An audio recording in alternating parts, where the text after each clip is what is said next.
champions, BiGGG.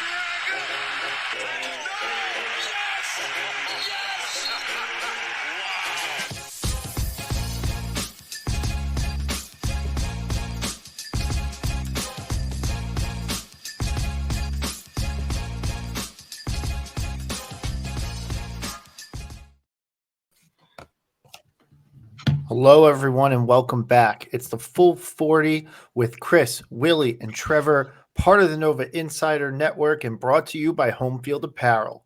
Back to you. It's been a little bit of a break for us. What is it, week and a half? Lots happened since, though. I think it's been 2 weeks. Has it right? been 2 weeks? Fanta was like the 11th. You're right. It was 16 days. Yeah, no, you're right. It was 2.5 weeks. Yeah. Yeah. 2 weeks. 2-0, something students in the states of Nebraska, Wisconsin, and Connecticut cannot claim.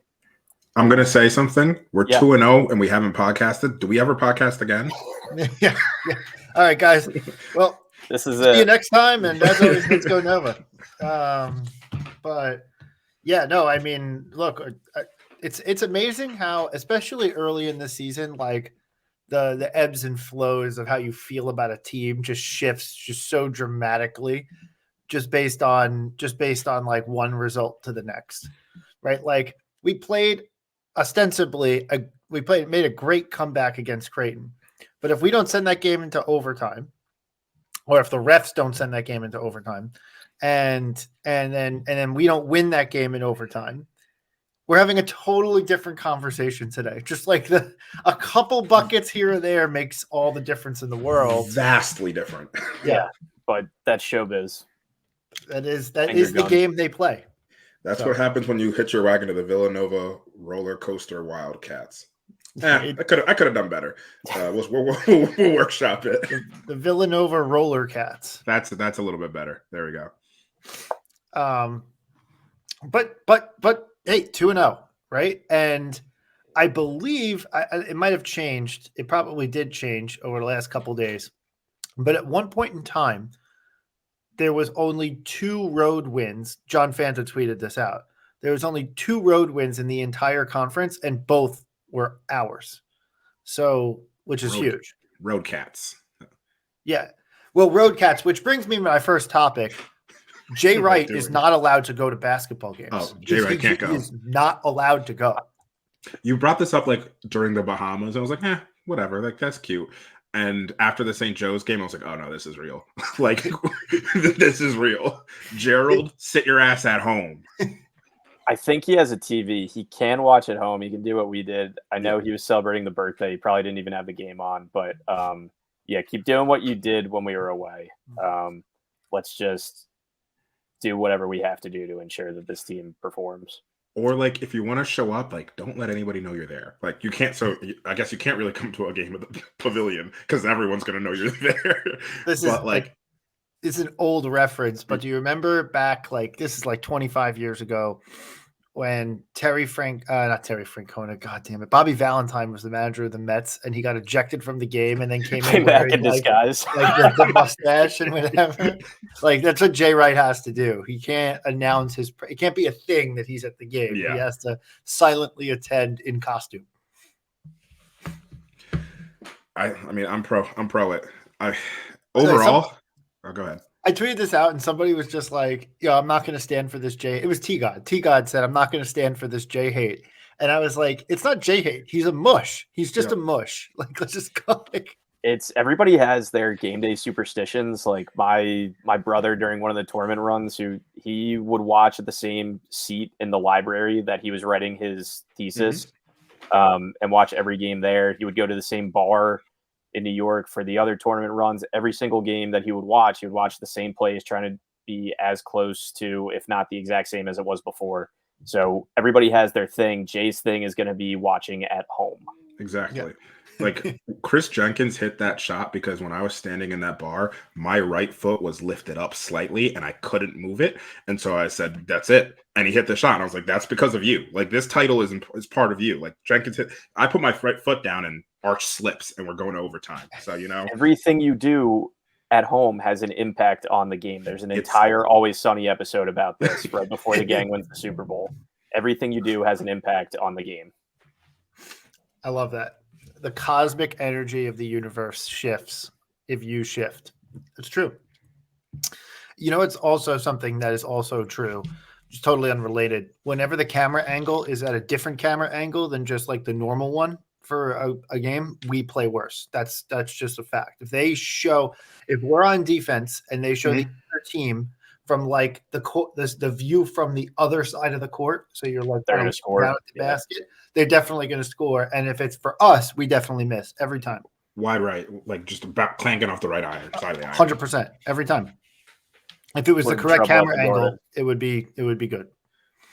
Turning over, referees slipping. Speaking of slipping referees, did you see Lamar Jackson? What happened in that game? That complete aside, but I just thought about that. Yeah, but I think that ref still handled the situation better than the refs at the end of regulation against Creighton, where they had the opportunity to make 3 decisions or 4 decisions at this point. This happened 10 days ago, almost. It's a week ago, and I'm still angry about it. Like, they made 3 incorrect decisions that were clearly incorrect in a row, and then we're just like, I don't know, give Creighton back the ball, I guess. What doesn't make sense is, like, if we're breaking that down, the first one was the ball is very clearly in Shireman's hands, very clearly obvious, because they can't go back and call. Like, that's a stupid rule, but because they can't do that, they have to ignore that. Okay, that's one thing. The miss happens. The ball is very clearly tipped off a Creighton player. And very clearly does not go out of bounds. Does not go out of bounds. So then there's like, okay, well, they called it out of bounds, but it wasn't out of bounds. The ball's tipped off of Creighton, but they call it off of us. But then with I think the thing you go at the end is Shireman hit that shot as the time expired. If they let that count, I was terrified. But I think they would have been able to go back to the shot clock violation if he had hit that, because it was a made basket situation at that point. Oh, but no, maybe it hit the rim. I don't know. But like, if Shireman hit that shot, if that counted, it would have been all. We would be having a very different podcast right now. We would have had an emergency podcast of which we would have been spacing. Yeah, it would have been. It was James breeding, right? Yeah, it was breeding. Yeah. It's always breeding. He's always involved in any shit show that this conference has from a refereeing standpoint. Him and Jeffrey Anderson. But we finally hit the Eric Dixon pin down 3 to get us the lead / one of our 2 inbounds plays. Yeah. You only need 2. It was from the corner, so a little bit more efficient. But hey, like, we'll take it. Did I roll my eyes so big? Like, the second that play drew up and I saw Eric take the shot, I rolled my eyes. Not because Eric was going to miss it, but I was just like, come on, this shot. And then he made it. And I was like, all right, well, I guess I'll accept it. I think I had texted you guys, or maybe it was a different chat that I'm confusing, but I was like, I really hope we just make it a 1-shot possession and don't give them any time. Like, I'd rather us go to double overtime than take a quick shot and give them the ball and the opportunity. But I don't know anything. So give me the Dixon, give me the points. Yeah. Whatever it takes, man. Yeah. Whatever it takes.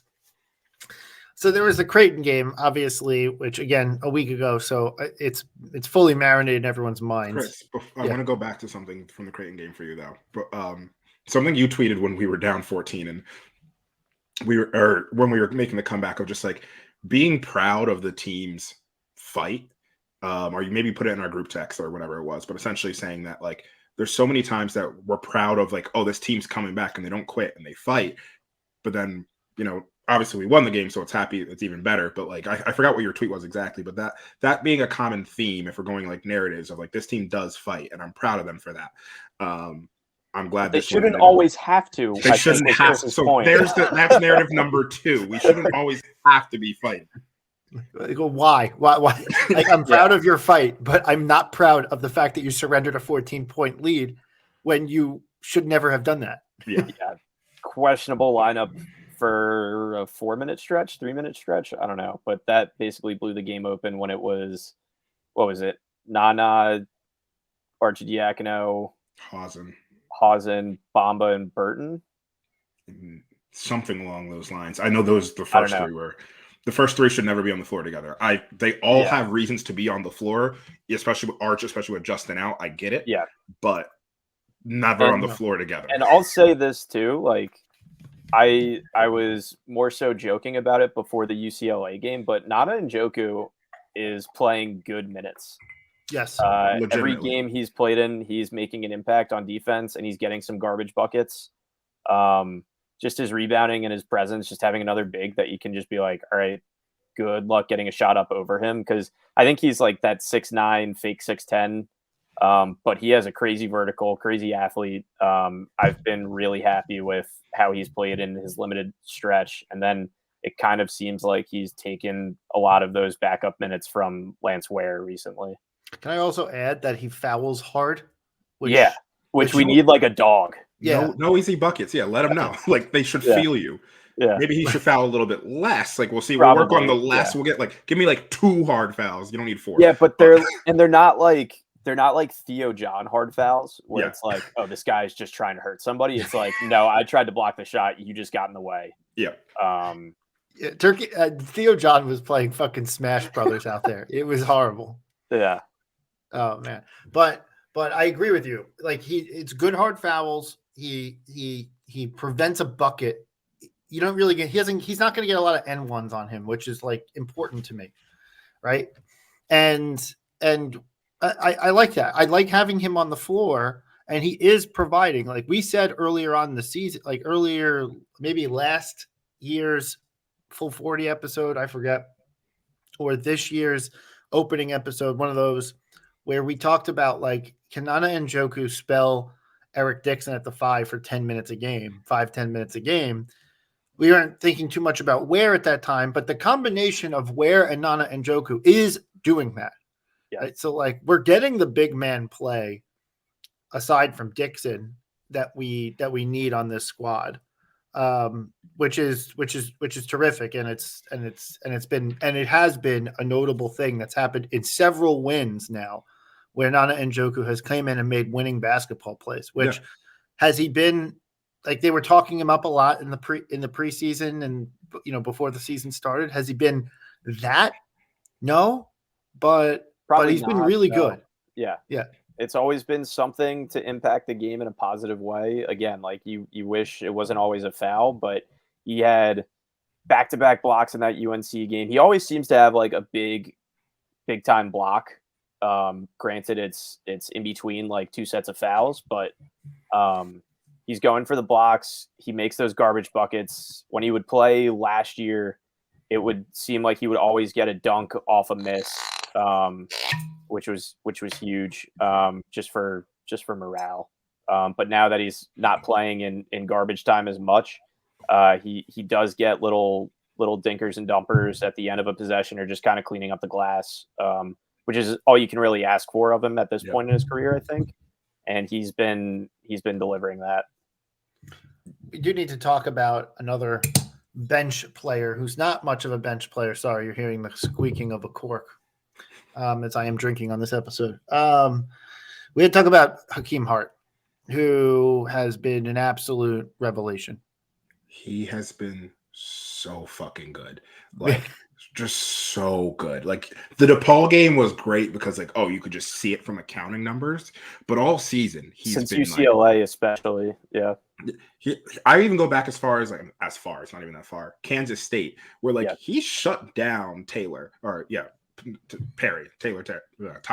Wow. He shut down Tyler Perry, and like Perry, like they got that switch on Lance Ware so he could make that shot because he was avoiding Hakeem Hart. Hakeem Hart in 2, maybe 3 games has just stolen the ball on the sideline from a person like just who grabs it out of their hands and just grabs it out of their hands. He did that versus Creighton, did that versus Kansas State. He may have done it versus UCLA. Like, he's a great defender. I mean, I understand the starting Mark Armstrong. I'm not even really advocating for Mark to be benched per se, but what I am saying is Hakeem Hart deserves to start. Like, and I know that realistically means, Mark goes to the bench, but like, it's more of a play on Hakeem's play and how good he's been.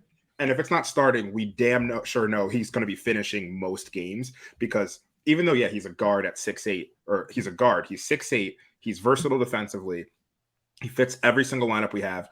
He's sneaky one of our best 3-point shooters. I know the 4-for-4 will help, but he's been consistent, and also best 3-point shooter on this team. Like, doesn't really mean that much, but he's still like, despite how unorthodox his shot is, it goes in. Like, I'm confident when he goes for 3. I'm like, yeah, he'll probably make the shot.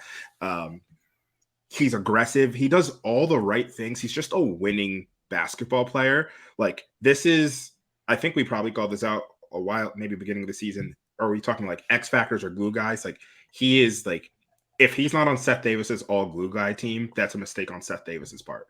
No, and at least for me personally, he's made it when one of my friends creates a meme of the player with some form of a glue stick, glue canister, something involved. That go like it first started with Jermaine Samuels, the Elmer's glue thing, and then Dixon when he was more of the glue guy. The last couple of years, they did like a gallon jug of glue, and now Hakeem Hart is the glue stick. That's actually a good nickname, the glue stick. The glue stick. Glue stick. I like that. And even like we go back to it, like it doesn't necessarily mean benching Mark. Like you could take Jordan's spot, although Jordan's playing really well. Struggle. Bamba's spot, who can't find the bottom of the basket right now. But he definitely figure it out versus DePaul. I struggle. DePaul is one of those games where I'm like, it's hard to take anything real from this because it's DePaul. But we lost to Drexel. I understand.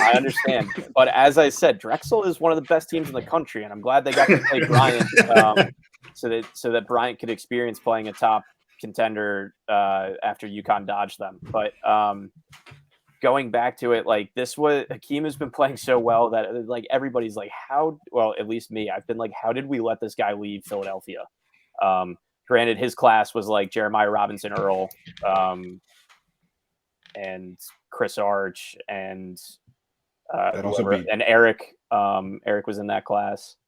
And I think Caleb might have come in that year too. So it was like there wasn't necessarily room for him, but like he's one of these guys, he is one of these transfers that feels like he's been here the entire time.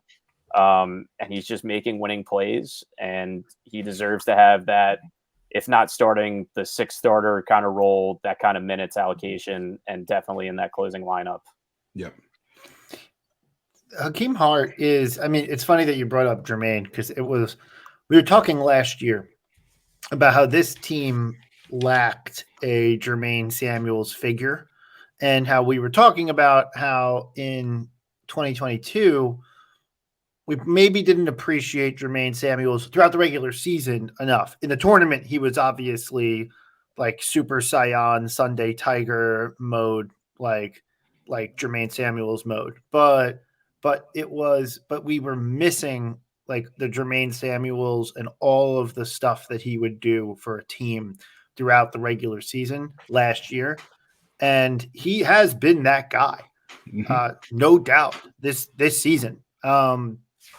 And a little bit better from a scoring standpoint, than Jermaine was in most games on average throughout a season. More consistent, yeah. Yes. So like he's just been phenomenal. And if it wasn't for Eric Dixon going absolutely bananas again against Ryan Kalkbrenner, Hakeem Hart would be the runaway alpha dog of the week. Absolutely. Yep. But it's Eric. But it's again Eric. I mean, Eric Dixon is making a legitimate case for Big East Player of the Year. So he is. So you can't he can't jump that, but Hakeem Hart's been fantastic. You just threw me off with the Player of the Year because I was like, I hadn't been thinking of it, but I was like, it's him, Tristan Newton, and like I guess Kolek, but like Kolek's been good, but like that's probably your 3. Kolek hasn't been super special yet. Yeah. There was some accounts were talking about this today. Kadari. Like two games into it, and it's people are saying Soriano because of his numbers, but I don't buy that necessarily, just because I don't know. Again, we're 2 games in. But yeah, Eric forgot he delivered that pizza to his coach too, though. So I Joel Soriano, kind of an X factor. Pizza delivery man of the year. Yes, thank you, Brian. Shireman is also on the list. Shireman's on that list, but can you really be on that list if you don't hit a 3? against Villanova. He took a stupid ass shot too. He almost made it to like that was nuts. But again, like, and I don't know how to talk about 3-point defense, but holding Creighton to 5 of 24 in an overtime game from 3 is nuts. Part of that was probably that they were off and we got lucky on some open shots, but we have a lot of length on this roster that's getting in the way of people, I think, and it's finally starting to actually show. Like, bad teams aren't just making everything against us anymore, for these 2 games at least. I mean, with the Creighton game, and I want to talk about DePaul, but Creighton, we had our at least of all our major games we played. I'm trying to get to early season. We only had 4 transition possessions, so like we were not running. We were very much like, all right, this is like what we're going to do. 4, I believe, is the least that we've had. I'm just looking at Synergy right now. If it would let me scroll. Oh, here we go. But that game itself was like, I think at well into the second half, it was like 2-2 in transition points or something like that. It was not a game played in the open floor. No, which obviously like leads in our favor. I mean, 4 is the least we've had all season, which from our side, like, is absolutely huge. And then if I even look at it from a defensive side, like, what do we prevent Creighton from doing? Creighton had like 14 defense transition possessions, but out of 85 possessions, like, we really slowed them down. So I think like that plays into that. And obviously, like, we're really good defensively. Just like the metrics, our defense is a thing. It's a thing. It's a thing. Yeah. Yeah. It's definitely a thing. It's not a flash in the pan anymore officially. I mean, what we did it to Maryland, and you're like, all right, whatever. Maryland's probably like bad, and like they're not that great. We did it to Memphis, and you're like, oh, maybe Memphis is overrated. Memphis is really good. Memphis is good. We've UNC, they put up 80, but it was overtime. Creighton like 66 in an overtime. It was out there, 66. Like, we really have been there, and I mean, we're long, we're versatile. We spoke about this before. We understand like what we bring to the table. We have depth. Are we always playing them at the right times? No. Hopefully Knepp will learn that. But like, we have the depth, we have the wings. Like, honestly, the weak spot on this team is like true guards. Like, it's Mark and Arch for true, and Hausen for like true guards. That's like the weak spot on this team. Like Justin and Longino, like we can throw Justin at the 4, and I'm not worried for a second. We can throw Longino on. Longino's been on big man. Obviously, we switch everything, but like this defense is very real. Like, which is awesome to see. To the thing that we've given Kyle a lot of guff for, of like, oh, defense and rebounding is our priority. Hey, it's working to an extent. We still want to see that offense get better. But then you look at our offense, I think Ken Pom, we're probably like 33rd, 39th, whatever it is, somewhere in that range. So like, I guess that's not bad. I mean, if we can hover around there and you're around, I think it's skewed a little bit after the Butler DePaul result. But yeah. If our offensive rating, if our shooting percentage is literally just a situation in which we are going to have a regression to the mean, as I like to say. I can't even say the things I like to say anymore because Brian. but if hi Brian. Yeah, I can't hear you. But if we regress to the mean on shooting percentage, and that's on that alone, our offensive efficiency would go up a lot. Like we're 34th on Ken Pom right now. We could easily jump 15 slots if our just shooting percentage improves to where you would historically expect the guys on this team to slightly above average. Slightly above average, we jump spots. Yeah. And like we saw that versus DePaul, just to talk about that game. Like, I know it's DePaul. There's not like a lot to read about it. This is really bad what's happening over there. I feel like I want to go save that program and just be like, hey, if you're from Chicago, $5 million in NIL. How do I get it? I don't know. We'll deal with that later. But regardless, like we did what we were supposed to do versus a bad team. Like we didn't do this versus who the hell did we play in the beginning of the season? Why am I Lemoyne or whoever the other heck American. Yeah. Throw it on about. We didn't do it versus them. We didn't really just like dominate. We did that here. Obviously, like a big thing was we also hit our shots in the DePaul game. And if that's just like a reset moment coming for us where we're going to start hitting our shots the rest of the season, it could be a fun season. It could be. I mean, if we hit those shots and get back to a overall season percentage of where we thought we might be in the beginning of the season. Yeah. And it's just like one of those Eric Paschal, like in 2018, where he was like 0 for his first 27 and then was absolutely lights out from there on in. Yeah. We're going to make the third weekend of the NCAA tournament. So when I said it's a good season, that's what was in my head. I didn't want to put it on tape, but here we No, I don't give a fuck. We say all this, and next week we're going to lose to Xavier. Oh, yeah, 100%. Yeah. Because Jay Wright's going to fucking show up at the game. I'm hoping he has New Year's plans and is going to be golfing somewhere with like the Villanova Club of Florida or something. Like, let's just get him away from campus for a little while.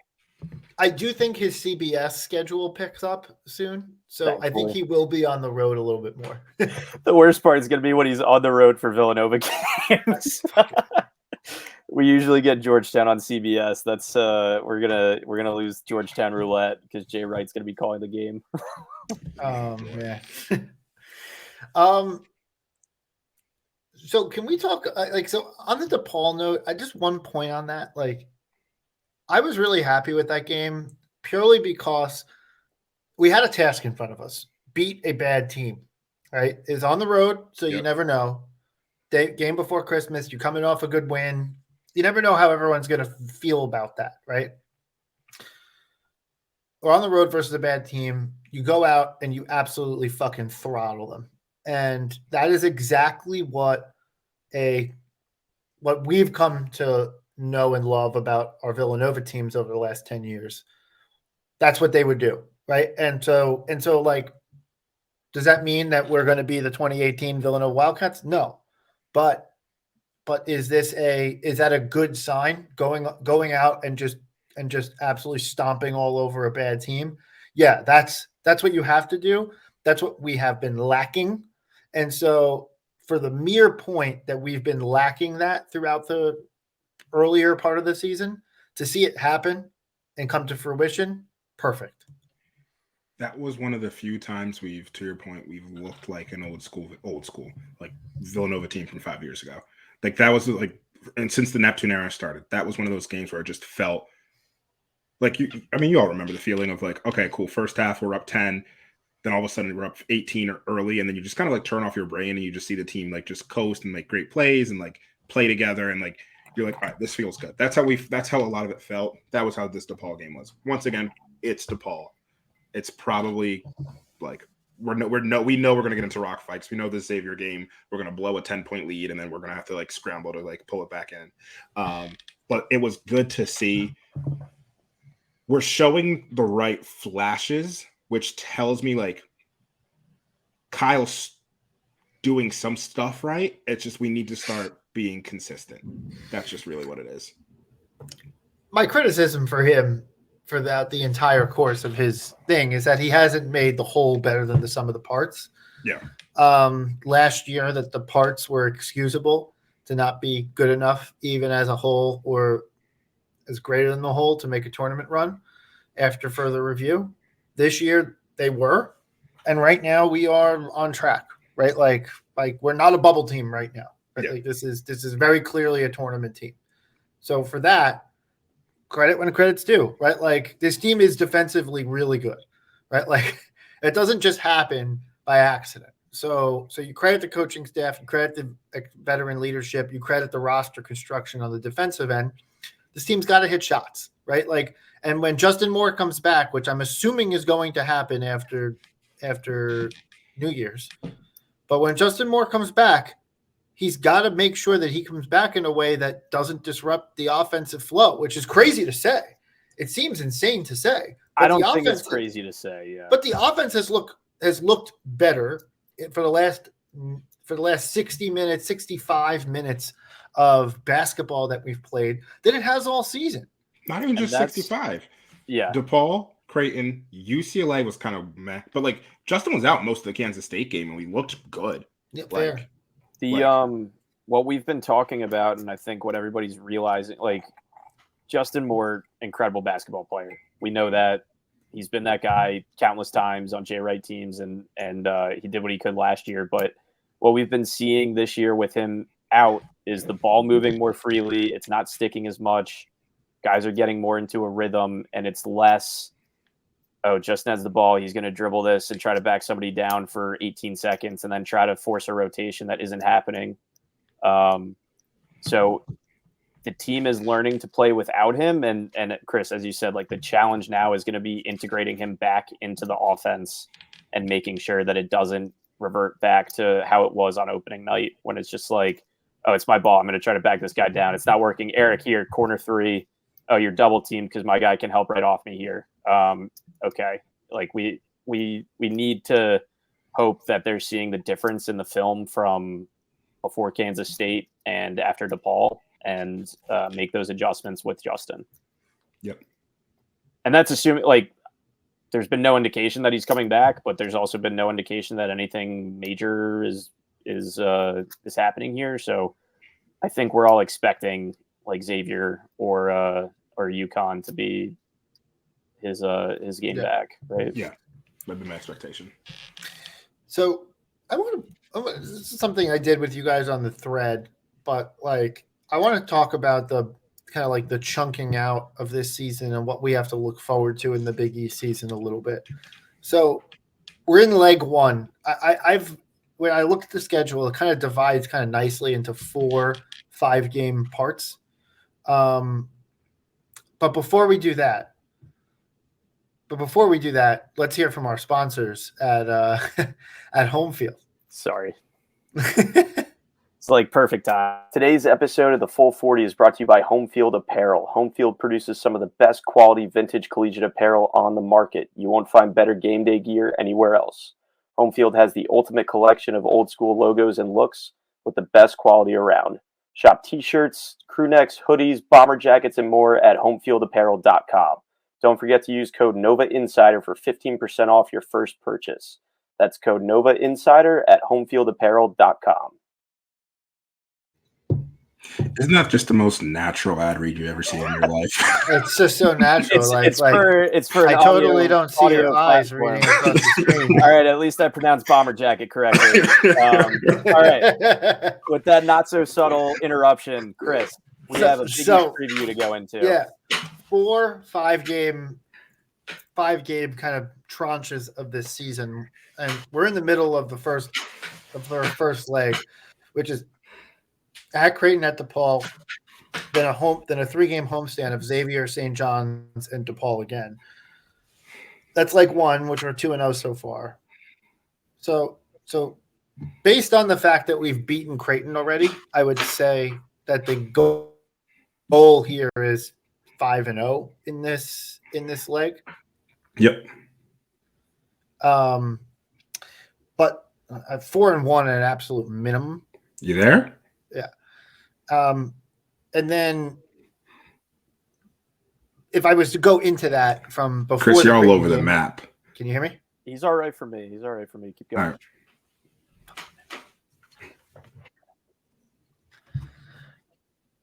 Right. Okay for you? All right. Yeah. So if I'm reading this right, so like before the Creighton game, I would have said 4-1. So like now I'm at 5-0 because like you got 3 home games versus two middle of the pack Big East teams and the worst team in major conference basketball other than Louisville. So like you got to go out and win all these games now. Leg 2 at Marquette. This is the hardest leg of the whole entire schedule. At Marquette, UConn at home, at St. John's, at Butler, Marquette at home. Those are 5 tournament level teams. St. John's and Butler will be on the bubble, or at least are on the bubble at the moment. But those are 5 tournament teams. And Marquette, UConn, we play Marquette twice in that leg, are like top 4 seed level teams. It's so 5 quad 1 games. It's going to be essentially. Yeah. Yeah, effectively 5 quad 1 games, like maybe a Q2 somewhere in there. I don't know where it is, but it's not there right now. If this team goes above 500 in that stretch, would be an unbelievable accomplishment. Yep. But after you win at Creighton, you don't have to win at Marquette and at UConn anymore. Like you just like the goal of the season was to grab one of those away games if you could. You do have to take care of business at home, but yeah, like that's the most important part of this whole season is going to be games like at St. John's, at Butler, at Providence, like at Xavier. Those games are going to make or break the season, and you have 2 of them in that stretch with at St. John's and at Butler, in addition to having UConn and Marquette at home. And you're at Marquette. That's fine too. So Right. And I think this is what we even said earlier in the year, that our chances, our seeding, everything would kind of be dependent on how we do against the middle of the Big East. You have to beat the teams you're supposed to beat. So the Georgetowns, the DePauls, maybe you slot Seton Hall into that group. But of course, they just beat UConn. They just killed UConn. So the middle of the Big East is going to be so difficult to navigate, and you just have to win the games you're supposed to win. I think you're setting yourself up very nicely. Easier said than done, obviously, but yeah, that's just opportunities there. I mean, I think I've said this before on the pod, but like when we look at the flow of the season, these 5 games are the games to define yourselves. Like we've done the work in non-conference with the wins. Obviously the losses have been bad, to like set us up to be like, all right, we're in tournament position. The Creighton win, as long as we hold serve at home, puts us in position to be like, we're going to be a top 8 seed at worst, as long as we hold serve at home and beat the teams we're supposed to beat. Going 3-2 in this split, or with these all being realistically going to be quad 1s, like you said, maybe one of them drops, but like it's on the road, so I'm highly doubtful for like St. John's or Butler that they're going to drop out of that. But this is the money time. Like this is like if we do well, if we go 500 or I guess 3-2 or even 2-3, and like I'm not even going to say that. If we pick off Creighton or Marquette in any one of those games, the outlook on the season for myself completely changes of like what we can do. Like it completely changes. If we go 3-2 in this stretch, I'm like, okay, we might be talking about a legitimate, like, frankly, contender for the Big East champion, like for the Big East title. Like, yes, like 3-2 puts us in that stretch. Yeah. Absolutely puts us in the Big East title talk. Yes. So like this is that money. This is that stretch. Like this is money time. This is where like show us who you are. So I'm excited about it. This stretch is like why you love college basketball. You know. That is a tough stretch though. But like but realistically though, that has every possibility to be like an 0-5 stretch too. Like, and if it's 100%. And the good thing is, we should definitely raise alarm bells if it's 0-5, because that was 5 losses in a row is terrible. But as long as we do take care of our business earlier, it doesn't sink us. Yes. Now it's not good at all, but like it won't test the theory. But yeah. This is why you go back to like 1. And you look at our next 3 games, the Xavier, St. John's, DePaul homestand. Yeah. And you're like, this is why that's so important. Exactly. Because you have to win those games because the next stretch of 5 games is so difficult. Yep. You got to get it done. And we're at home for all 3. So it's like, you got to take care of business. Yep. You just got to. The third leg, Providence at home, at Xavier, Hall at home, at Georgetown, Butler at home. So you have a stretch. This is another, we were talking about like how you construct like a winning or potential tournament level team. Like Willie, you were talking about taking care of business at home. Providence, Hall, and Butler at home. Providence is absolutely a tournament team right now. Hall beat UConn, but otherwise has been not great. But I think with that win against UConn, you can elevate them above the Georgetown and the DePauls, like clearly a different level. And Butler at home, right? Like you got to win those games. you got to win all 3 of those games realistically, even though Providence is really good. And then at Georgetown, you have to win. You have to sweep Georgetown this year, right? Like Ed Cooley will eventually get them to be decent, but like you have to beat Georgetown twice this year. They're really bad. At Xavier is tough, right? Like we won that game there last year, right? We will be favored, at least based on what the metrics currently stand on now, will be favored to win that game this year. You kind of have to win that game, but a Sean Miller coach team is going to be a tough out at Cintas in late January, early February. With a win or with a game that like realistically, I mean, you need to win every game, but like at home, a team that will have like a good resume that like barring the wheels falling off us as a tournament team, like that's going to be a win that Xavier needs. Like realistically, if they're going to put themselves in the tournament position, like beating us, that's the game where they're like, all right, it's not Creighton, it's not UConn, it's not Marquette, but if we can take Villanova at home, like that's going to help us a lot and build our resume up. Yeah, I mean, these Providence games are the first Providence game. Thankfully, it's at home. I mean, we all know what Providence is. Bluff, I'm going to say some nice stuff about Providence. I mean, I love the program. Just shout out to the Providence program. But love Kim English. Like, been a big Kim English fan since he was playing at Missouri. Trevor is anti-Kim English. No, I'm not anti-Kim English. I think he's fine. Anybody that was in the same organization as Darren Hilliard is obviously a high-caliber individual. Losers of 28 straight. 27. Yeah. Providence praise hurts me. I know they're a good team, but you know. I love that team. I love that program.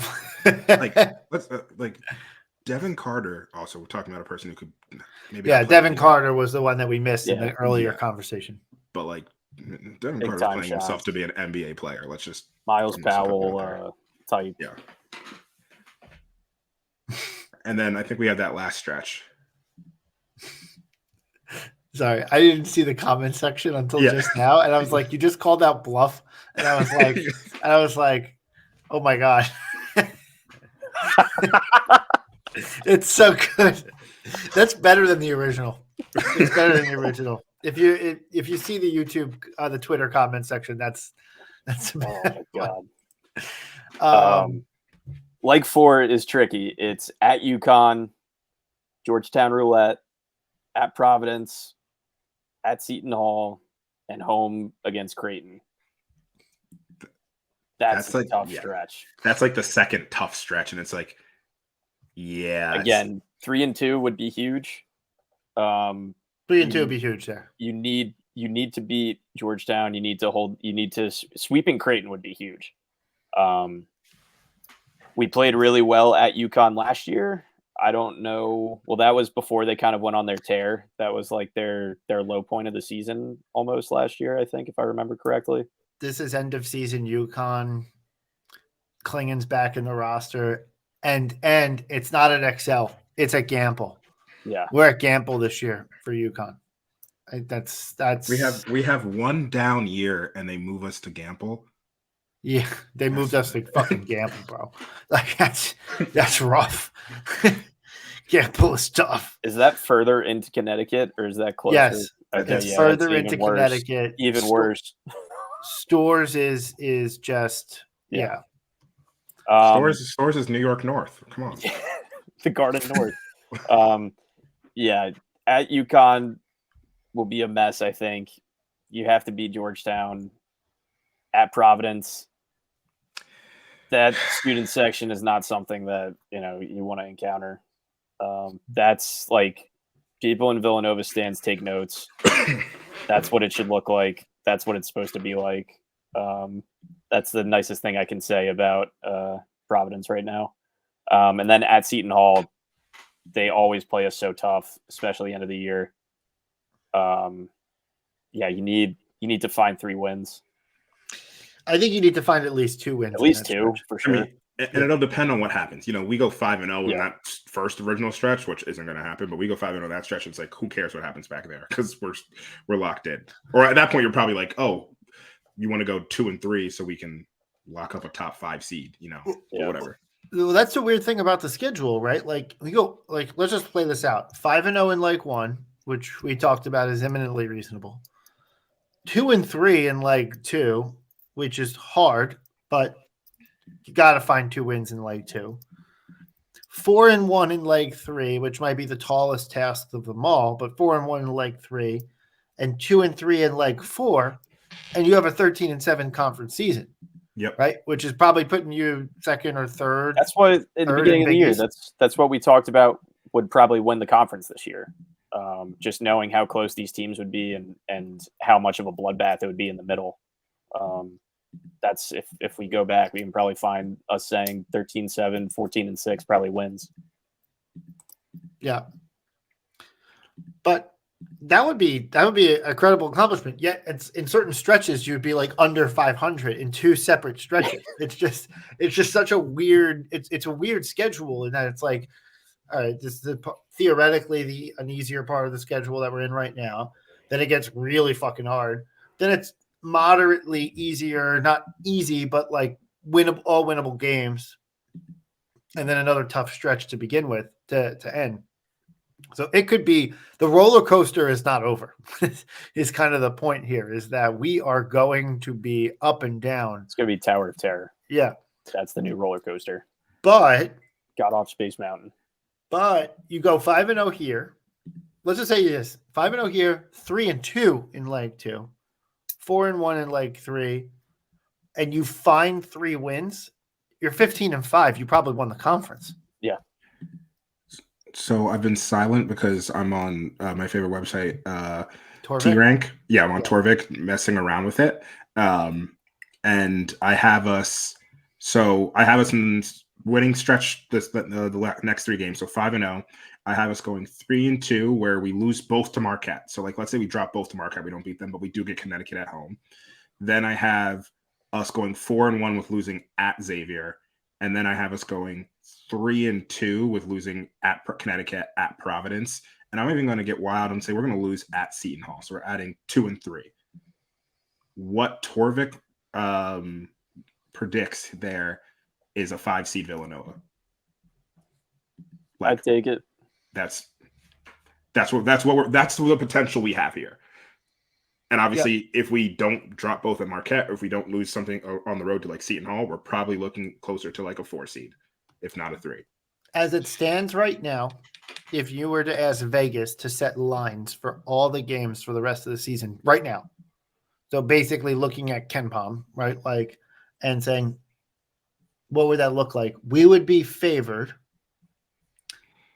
in every game except for at Marquette, both UConn games, and at Providence.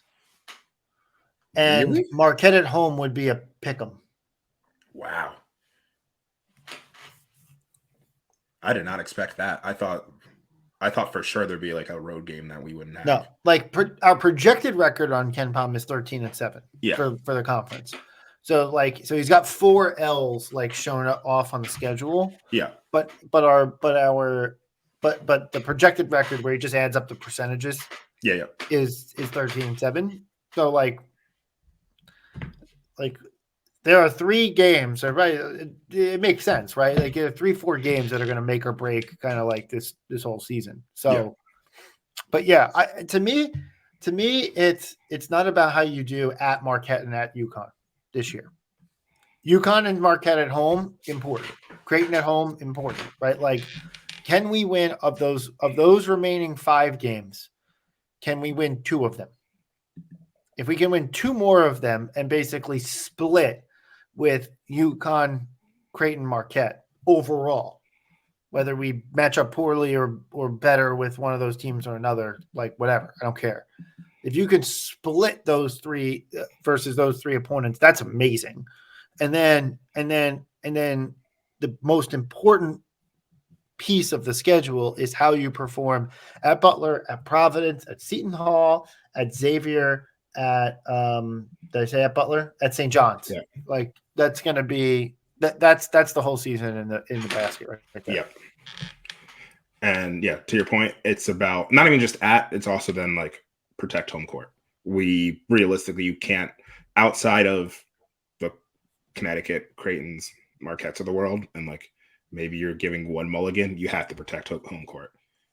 And that's just, without that, we're not having this conversation in a couple weeks. Specifically, the next 3 games is what I'm talking about. Trevor? I think we should just win all the games, and then we don't have to worry about it. Personally. Yeah, that's a good point. I don't know. You've been sitting here prognostic. I've been I was looking for my other glue guy memes that my friend Matt made. But yeah, I like we said, those harder stretches are critical, but it all falls onto you have to beat the middle and be able to rise above those guys in the middle. Otherwise, it's, they're never going to be. The only bad losses out there are Georgetown and DePaul. We get that. We know that. Yep. You might be, depending on how, I have more faith in Georgetown, believe it or not, than DePaul, which is shocking. But those are the only bad losses that sit here right now. So it's just really about Butler, Seton Hall, Providence, and who am I forgetting? St. John's. St. John's. Yeah, St. John's.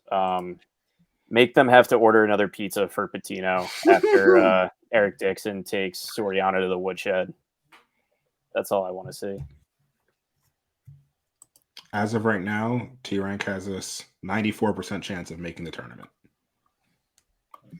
which I think is kind of expected at this stage. That's a 94% chance of Kyle Neptune keeping his job. Yeah, I mean, let's call a spade a spade. I mean, look, to your point about no loss is going to be truly bad other than Georgetown and DePaul.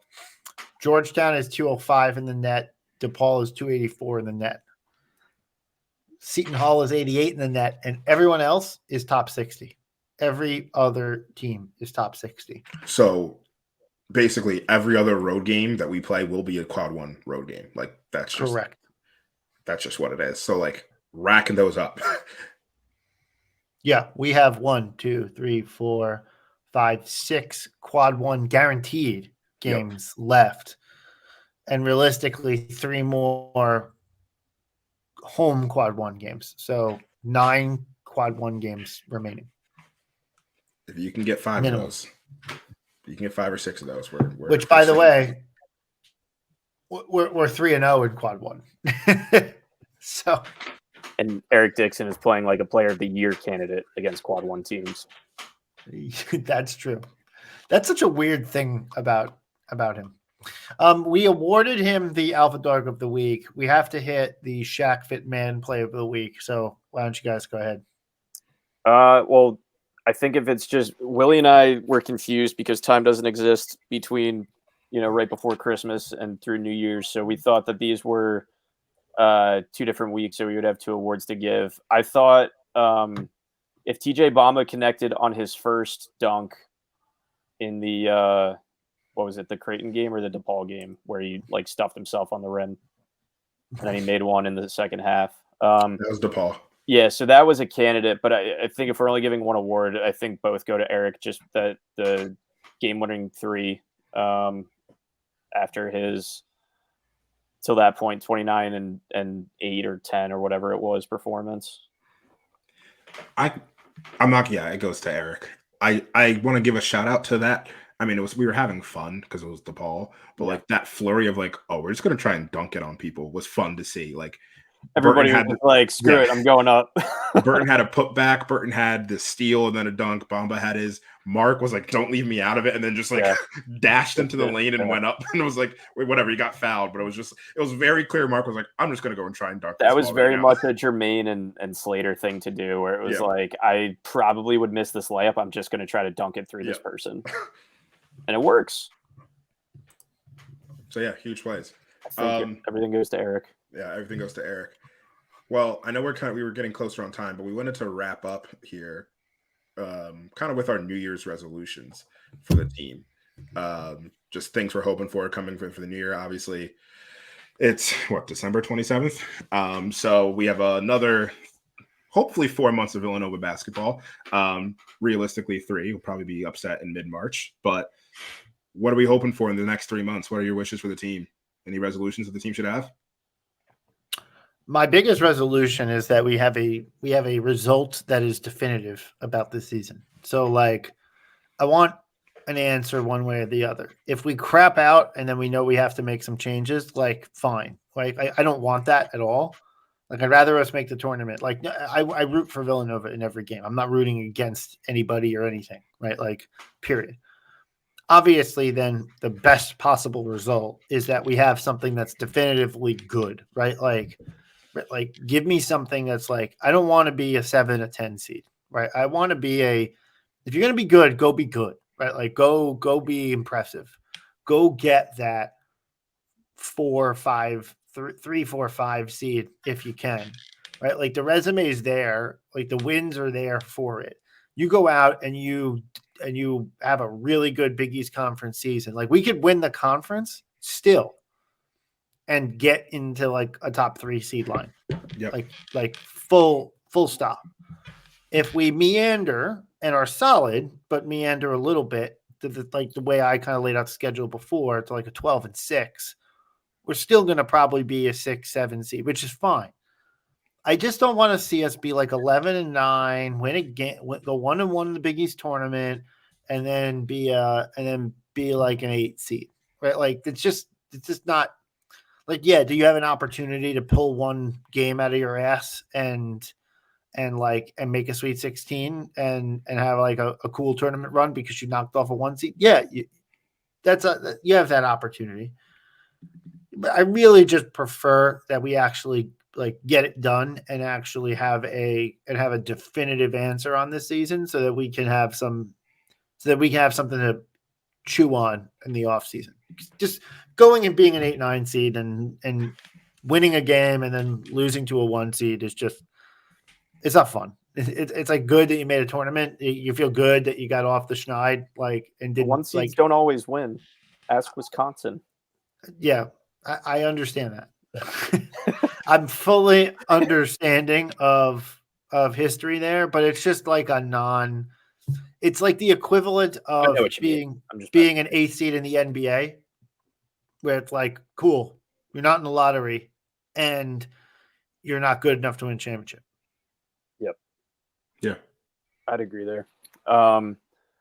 My biggest thing is I want to win the games that we're supposed to win some of the games we're not supposed to win, and then win all the rest, and then win all the games in between. Yeah, no.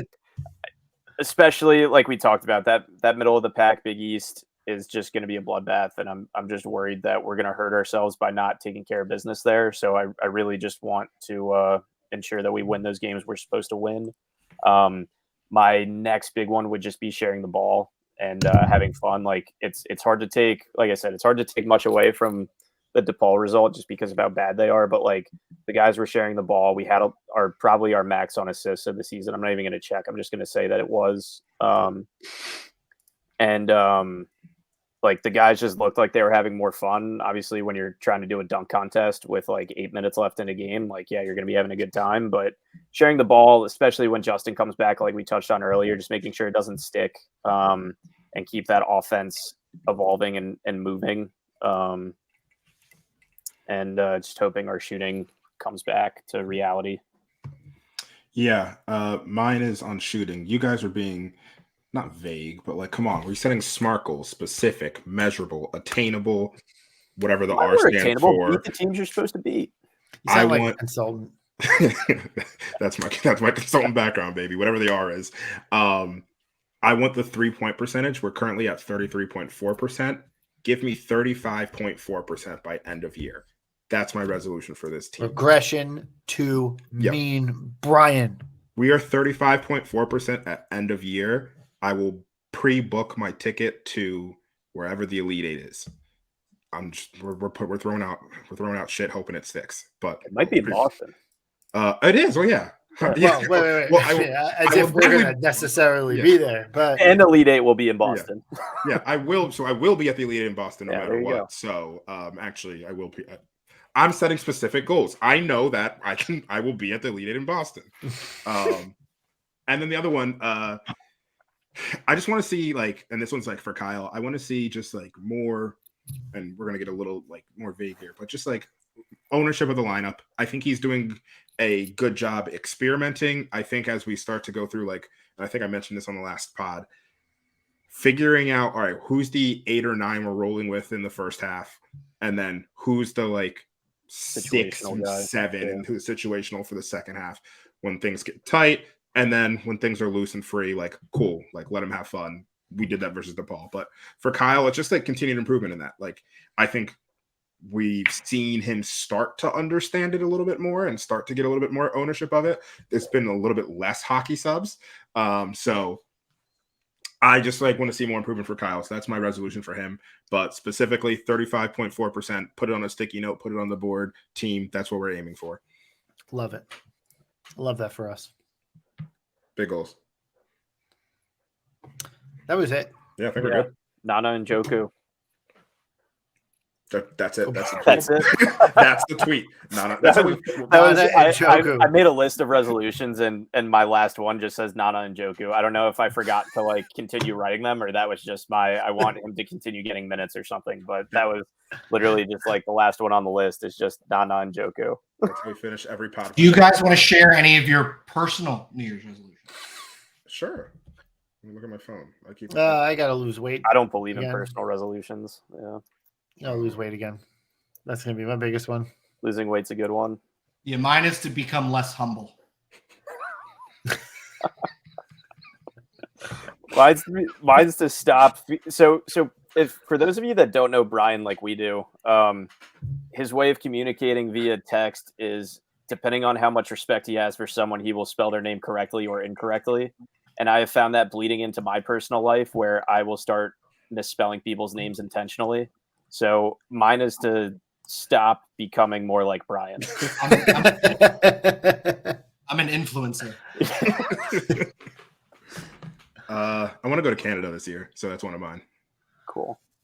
Oh, and you're close to the western part of Canada. That's much more welcoming. I'm gonna go up to Vancouver. That's a fact. Yeah. Cool. I was in Quebec with a friend once, and we were in a cab. Cab driver was obviously from Quebec, and my buddy was like, "Oh, I have a friend from Vancouver," and he was like basically asking the cab driver if he knew him. And I'm like, just to give you the geographical layout, you just ask the guy in Boston if he knows your friend in Seattle. Well, did he? No, the cab. Yeah, like, totally. No, I Best friends. Best friend. Yeah. All right. My another resolution that I'll tie back to basketball is I actually want to get to a few away games this year. That'll be. I want to get to like I always go to St. John's and Seton Hall, but I would love to get. I want to get to at UConn. I'd love to get to the AMP/Dunk. Chris, we can plan that. I'll be back by then. Okay, I have no desire to go to Georgetown. So I've done that already, and that sucks. Were you going to say Pearl Harbor? I have no desire to go to I Pearl thought you were Harbor. going to say Purdue. I like No desire to go to Purdue. Was going to start with None. a P. Yeah. None. Mackey looks cool. Don't care. I don't need to go. At some point in time in my life, I assume I'll get to Hinkle Fieldhouse. Yeah, that's more of like a life board thing for me is to get to an away game in all the Big East teams. Maybe not DePaul, but you never know. It looks like a nice arena at least. I don't know. It's a nice arena, and it's Chicago, so like there are worse places you could go. Hinkle feels like terrible, but Hinkle feels like a place I'll take my family when I drag them on a road trip, and I'm like, oh, look where we can stop. And then like only 3.5 hours out of the way. Yeah, and I just drag. Yeah. Eat Culver's twice around there. So, okay. All right. That's all I got. All right. All right. We get back when? Are we back before? We're not back before Xavier. We're back after. No, back after Xavier. Back after this. I think we're back after. We're back after Xavier and St. John's. So, or we're doing something pre St. John's with the St. John's podcast. We'll let you know. We'll let everybody know. We got some stuff to figure out with St. John's Pod. It's nebulous. It's the holidays, whatever. Have a Yeah, happy no New one Year, knows you what all. time it Yeah. is. It's somewhere between 12:24 and 1:02. So, Mhm. all right. Thanks everybody for listening, and as always, let's go Nova.